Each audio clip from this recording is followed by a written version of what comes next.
Alameda County Public Health Department presents Regional Distribution Site or RDS Training for Public Health Emergency Response.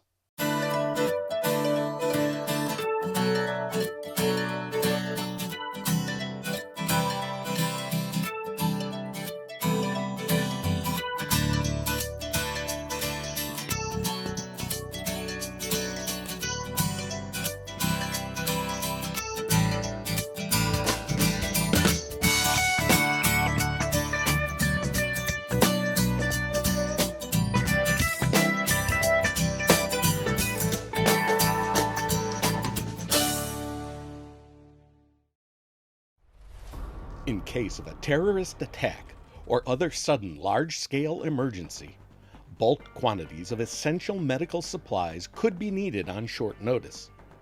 In Alameda County, such an emergency could require the treatment of 1.7 million people within 48 hours. In 1999, Congress launched the Strategic National Stockpile Program, or SNS, managed by the Centers for Disease Control. Today, the SNS is managed by the Assistant Secretary for Preparedness and Response, or ASPR, ASPR, with a continuing mission to deliver a first response of medical countermeasure supplies in a push package to the State Receiving, Storage, and Staging, or RSS site within 12 hours.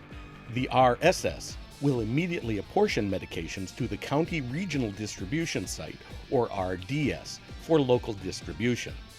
It is then up to local authorities to quickly dispense the medicines or other survival support countermeasures from the push package. Regional distribution of these essential materials from the RDS warehouse to the points of dispensing, or pods, must not delay it reaching the public, because time is critical. Fulfilling your role in getting medical countermeasures distributed to the pods as rapidly as possible requires that you understand the system of delivery and support. Alameda County already has an extensive warehouse industry, so the County Health Department has partnered with expert warehouse managers to develop a regional distribution system that integrates the best warehouse practices used commercially every day. The County Supply Warehouse will act as the Regional Distribution Site, or RDS, in emergencies. Using their proven systems gives Alameda County the ability to more rapidly supply our points of dispensing.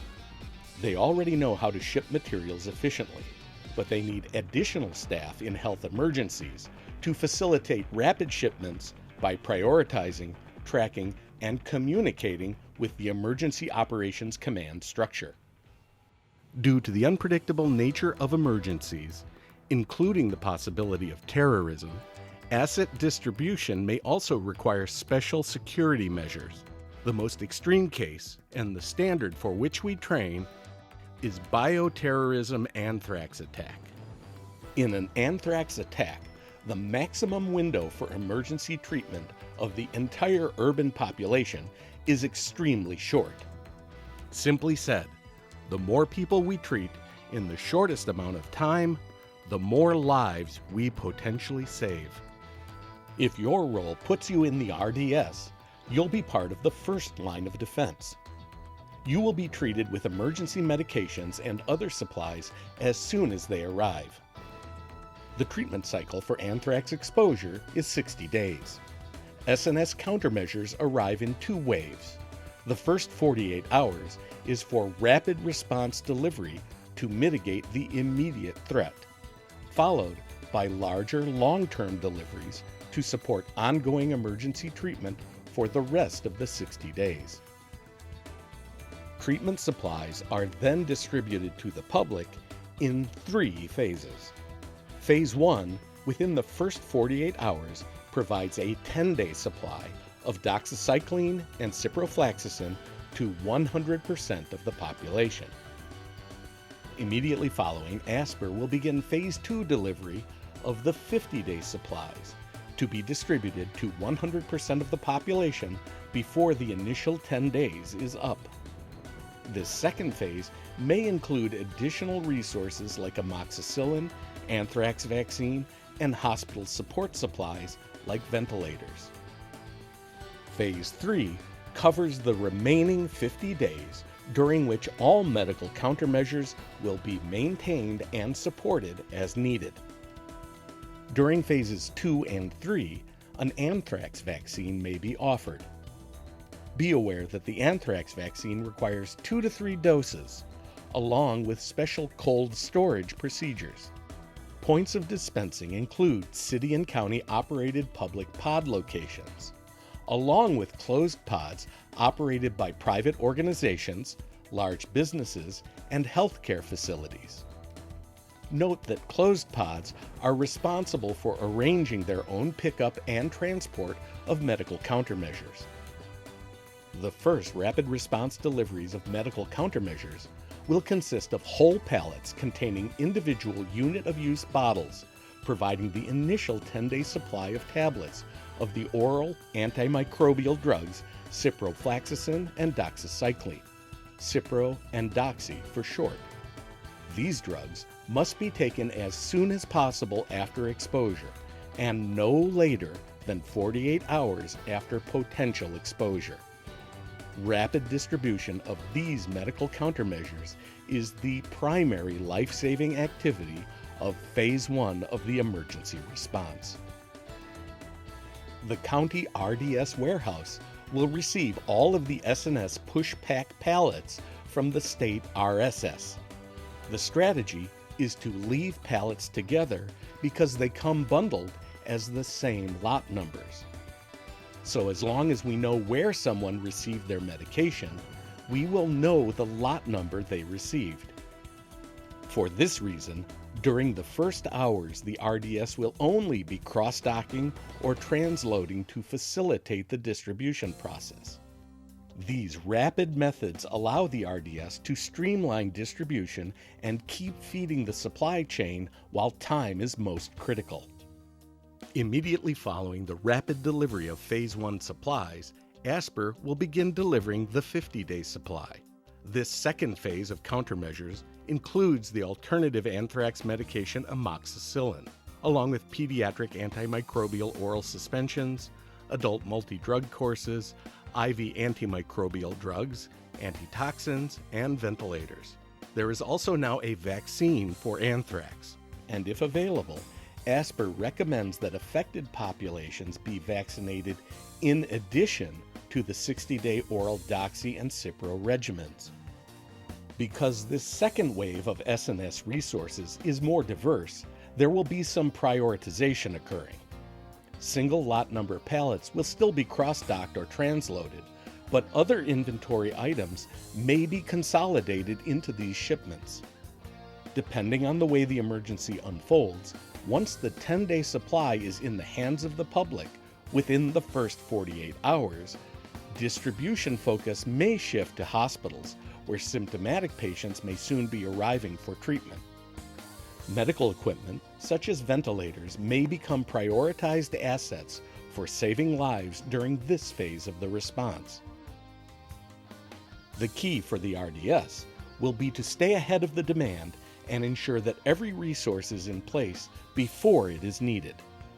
If you are assigned to work at the regional distribution site warehouse, or you are part of the transport assignments, you will be working as part of a team. The warehouse staff will run standard warehouse functions, but you will be handling the rest of the emergency distribution functions. Be aware that RDS roles may require some manual labor repackaging supplies. If you are assigned to an RDS location, wear comfortable attire, closed-toed shoes, and be prepared to tie your hair back if it is long. Always bring your driver's license and work IDs, along with any personal medications you may require over the course of the emergency. And you might also bring personal basics to have at hand, such as glasses or aspirin. Always make sure to take food and water breaks when scheduled. It is estimated that notification for RDS activation will occur 4 to 5 hours after an identified emergency. Prior to the arrival of SNS shipments, the RDS team will be notified to arrive and set up the regional distribution site in coordination with warehouse staff. The county RDS team will be responsible for assisting in the warehouse and for coordinating and communicating with Incident Command. Within 12 hours, and likely much sooner, S&S assets will arrive at the RDS facility. The RDS team will accept the assets according to standard chain of custody procedures relating to controlled substances. If delivery includes refrigerated assets like vaccines, then cold chain rules will also have to be observed and documented. Cold chain refers to maintenance of an uninterrupted series of temperature-controlled refrigerated storage and distribution activities, and the equipment used to ensure that medicines are kept at specified temperatures. In general, receiving involves offloading assets from the delivery vehicles, signing off and keeping copies of all pertinent documents from the delivery personnel, and then organizing the assets for storage or distribution. As noted earlier, warehouses typically have systems in place to handle all of these procedures as routine. Storing involves placing assets in secure, environmentally controlled areas until it is time to pack and ship them. If the assets are vaccines, they will be kept in refrigerated containers. Staging involves organizing assets for delivery to points of dispensing. Initially, medical countermeasures will be moved through the RDS as quickly as possible. They won't be stored, and staging will only involve straight cross-docking or minimal transloading. However, after the rapid response is completed within the first 48 hours, more diverse supplies will begin to arrive. Some pallets will need to be opened and repacked for distribution. Following routine warehouse procedure, pick lists generated by logistics and planning will be used by RDS staff to sort assets and assemble them into new pallets organized by delivery locations.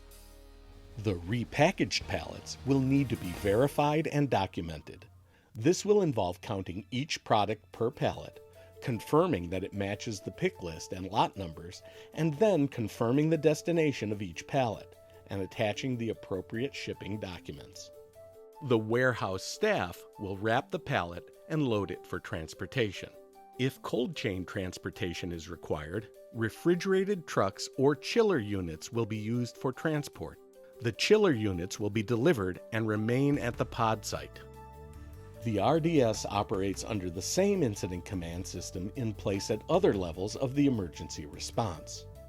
Open and closed pods are coordinated through the Healthcare Service Agency DOC and the medical branch of the EOC or Emergency Operations Center. You should be familiar with the ICS system from training and drills. Within the Incident Command System, the RDS primarily serves a logistics function, behind the scenes coordinating supplies and tracking information. The RDS staff is made up of 6 lead ICS roles: RDS Group Manager, Safety Officer, Material Unit Leader, Transportation Unit Leader, Facilities Unit Leader, and Security Unit Leader. The RDS Group Manager is responsible for overall operations, including the handling of all controlled substances, on-site decision-making, and communication up the chain of command with the DOC and EOC respectively. They also serve as the chief contact with warehouse administration and staff. The RDS Group Manager is also the one responsible for activation and deactivation of the RDS warehouse. Reporting directly to the RDS Group Manager are the Safety Officer and the Material, Transportation, Facilities, and Security Unit Leaders. The Safety Officer is responsible for ensuring a non-hazardous working environment and an emergency evacuation plan. The Safety Officer collaborates with the RDS Group Manager and unit leaders to resolve safety issues and implement safety measures as necessary. The Material Unit Leader oversees the primary operation of the RDS supply process, beginning with setup, then receiving and staging, and then shipping out to final destinations. Reporting to the Material Unit Leader are the Receiving Unit, Inventory Control Unit, Staging Unit, and Shipping and Loading Unit. The Inventory Control Unit leader assigns staff to the roles that support inventory processing. The number of inventory processing staff will depend on the size of the event, which phase, and the expected workload. Remember that warehouse staff are already experts in receiving and shipping. They will handle all of the routine loading and unloading. If available, electronic spreadsheets will serve as the primary computer-based inventory management system. If power and computers are unavailable, all records will have to be kept using paper forms. S&S shipments will be accompanied by 3 forms showing chain of custody.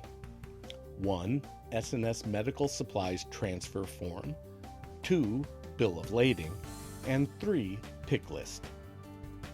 The RDS Group Manager or designee will sign the forms. 2 copies will be made and the original returned to the S&S delivery driver. Receiving and inventory control units each get 1 copy for RDS warehouse records. Before anything else, the shipment must be reconciled with the bill of lading to confirm that amount and lot numbers match. Once receiving is complete, the next step is staging, so that when trucks arrive to pick up the supplies, they are palleted and identified by location. Depending on the emergency, the Department Operations Center will have a prepared list of delivery locations. These will include its own open pod sites and healthcare facilities. However, closed pod partners will have to come to the RDS to pick up their medicine.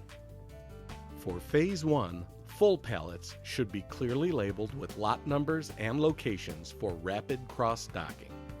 Beginning in Phase 2, the inventory processing team will need to break down some pallets and reorganize new pick lists for different locations. Hospital pick list pallets will include amoxicillin, pediatric oral suspensions, IV antimicrobial drugs, antitoxins, and ventilators.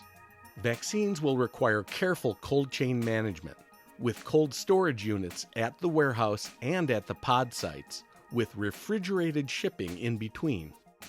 Once a pick list is filled and confirmed, the assets can be cleared for delivery, loaded onto vehicles, and distributed to save lives. While the material unit maintains and organizes the medical countermeasures, the transportation unit is responsible for transporting and distributing them. For county delivery responsibilities, the transportation unit will supply trucks and drivers who will deliver the medical countermeasures as needed. Closed pods will be required to pick up medical countermeasures. The transportation unit should coordinate with them to ensure that they have directions and appropriate vehicles, especially if cold chain supplies will be distributed in refrigeration containers. The transportation unit should coordinate communications through the facilities unit.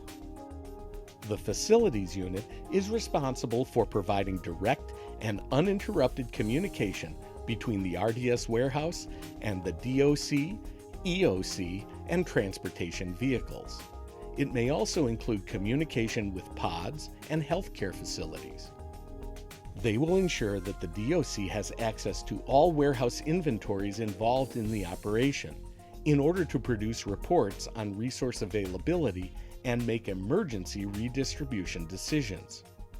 The security unit leader will be a uniformed law enforcement specialist who is responsible for the physical security of the RDS warehouse, supplies, and staff. Together, the units of the Regional Distribution Site, RDS, ensure that all medical supplies are received and distributed to the points of dispensing quickly and efficiently so that inventories are secure and remain full. As staff at the RDS, your role is critical to the mission, with a direct impact on both time to treatment and the number of people who can be served. Hopefully, this training has given you a better understanding of the role of the Regional Distribution Site. Whether you are working in the RDS warehouse or coordinating with them from a pod or a DOC or EOC, remember that communication and teamwork are your greatest tools. Advanced training for station leaders, command staff, and individual ICS sections is available in other modules. Your participation and continued training for public health disasters helps ensure that we're as ready as we can be when our citizens and our communities need us. This pod video series was brought to you by the Alameda County Public Health Department, Office of Public Health Emergency Preparedness, in collaboration with Applied Creative Training.